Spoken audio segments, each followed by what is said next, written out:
వసుదేవసుతం దేవం కంసచాణూరమర్దనం దేవకీ పరమానందం కృష్ణం వందే జగద్గురుం.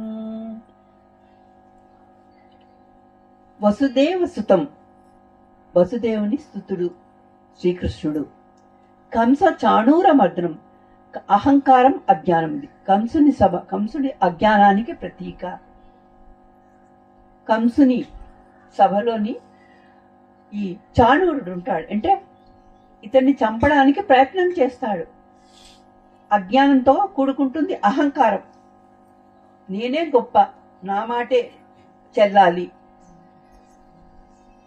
అన్నదానికి ఇక్కడ అహంకారం ఎప్పుడు నిన్ను ఏంటంటే ఏం పైకి తీసుకెళ్తుందంటే నెగిటివ్ భావాలు.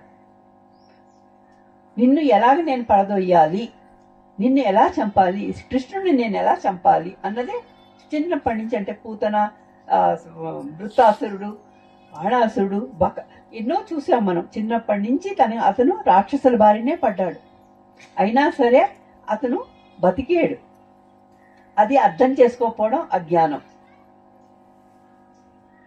ఆఖరికి అక్రూరుని పంపించి మొదలుకు తీసుకొచ్చి చాణుడి చేత చంపించుదామని చూస్తాడు. కానీ ఇద్దరూ హతమైపోయారు. కంస చాణూర మర్దనం, వాళ్ళిద్దరినీ కూడా అహంకారాన్ని, అజ్ఞానాన్ని తుడిచివేశాడు. అప్పుడు ఏంటి, దేవకీ పరమానందం. దేవకీ వసుదేవులు వాళ్ళు కారాగృహంలో బంధించి పడి ఉన్నారు అప్పటి వరకుని. వారిని విడుదల చేశాడు. అంటే మనమందరం అజ్ఞానం అనే కారాగృహంలో బందీలమై ఉన్నాం.